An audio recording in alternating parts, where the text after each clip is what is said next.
Reporting broke this week that Walmart is starting to introduce body cameras in some of its stores. Yes, retail workers are going to be wearing body cameras basically to try to reduce violence in the stores. That's the reporting from Fortune. This could also help with theft, which has been a huge problem at not only Walmart, but Target as well. They've actually called that out during conference calls over the past couple of years. This is something that has been a huge issue for the retail business for decades. When Walmart introduced the greeter at the front door, that wasn't to just be nice to people coming into Walmart. The intention there was to make people trying to steal things feel bad walking past somebody that could be their grandparent, greeting them, being nice to them when they're leaving the store. And it worked. That was actually one of Walmart's great innovations. And body cameras could be the next in that.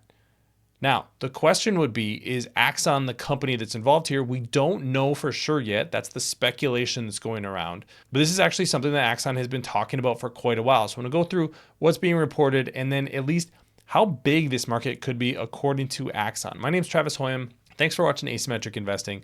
Please subscribe here on YouTube for all my content. And thanks to this video sponsor, The Motley Fool.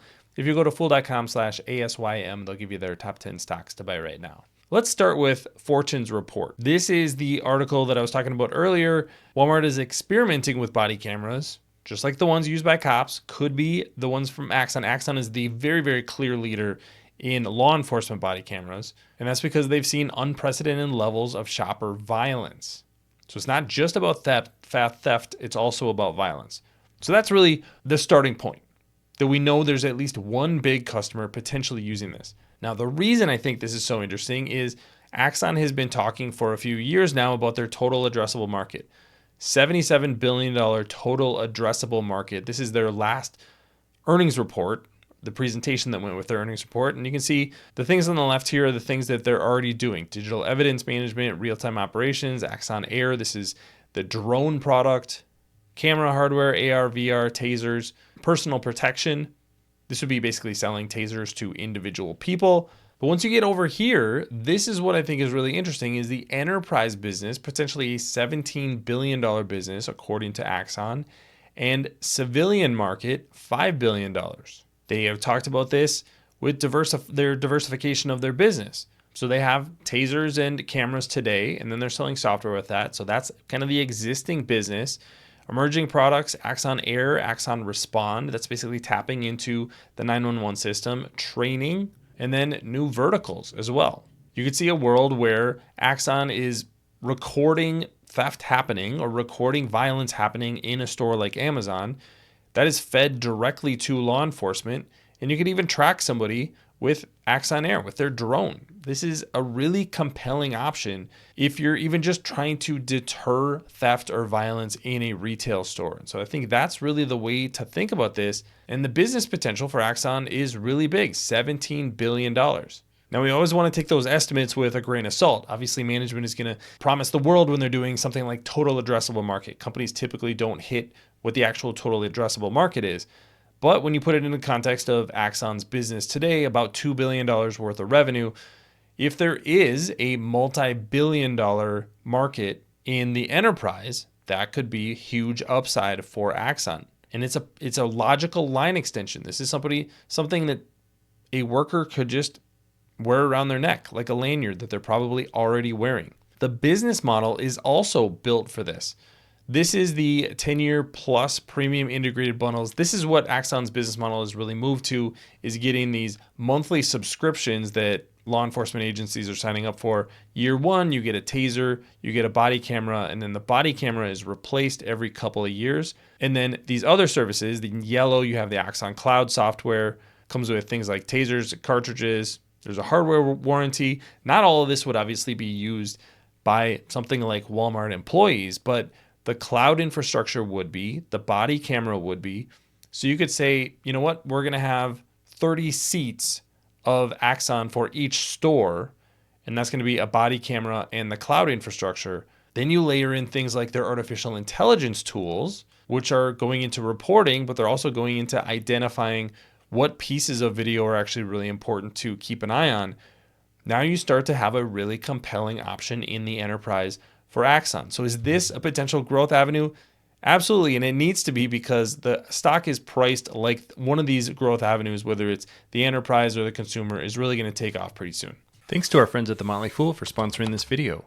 Visit fool.com/ASYM for the top 10 stocks to buy right now. Now, the reason that this kind of a growth avenue is really needed for Axon is the crazy multiple that the stock is trading for. This is the one thing that makes me uncomfortable as an Axon investor. Phenomenal business, but look at this chart here. This just shows the price to sales multiple of Axon stock. That's probably the best proxy for valuation for this company right now because they're not necessarily focused on earnings on the bottom line, optimizing that earnings number. They're optimizing for growth. You can see that with in excess of 20% growth every year since 2015. But the stock is trading for 25 times sales. That's more than double the average price to sales multiple over the past decade. And you go back to 2017, the price to sales multiple was 3 or 4. It's more typical for the stock to be trading at 10 or 11 times sales. So this is where what the market is pricing in is that there's a ton of growth upside for Axon in the future. I think there is continued growth momentum, not only organic growth in existing markets, but also things like new international markets in law enforcement. I think those are natural line extensions. They're ways that the company has been growing over the last decade that will continue. And that's what's going to drive that 20 to 30% growth rate. But if there's a pickup in growth to a higher growth rate than that, it's got to be one of these new verticals like the enterprise, like consumer. We don't see a lot of movement in the consumer business. They do have a taser product that you can buy as a regular person, but that's not really a growth driver. We wouldn't even really hear a lot about that from Axon. So something like the enterprise, something like signing a huge deal with Walmart where you're selling tens of thousands of body cameras and the cloud services that go along with that, that's where you could see the growth potential that drives the valuation like a 25 price to sales multiple. If something like that doesn't happen, then this is an extremely expensive stock. That's what ultimately has me a little worried is this stock has gotten a little bit ahead of itself. Phenomenal business, a lot of growth potential. You could see that in some of those previous charts. There's a lot of optionality in the business going forward, whether you're talking about body cameras, AI, drones, who knows what they could be doing in virtual reality or augmented reality in the future. Ton of opportunity for them, but that doesn't mean that the stock isn't going to pull back 50, 75% in the next couple of years if this valuation kind of pulls back. So something to be aware of as an investor, but as a shareholder, I would love to see them partner with a company like Walmart. It seems to make sense for both sides. But let me know what you think about Axon and that price. What do you think about Axon's price today? Leave your comments in the comment section below. Don't forget to subscribe to Asymmetric Investing. And thanks for watching, everybody. See you here next time.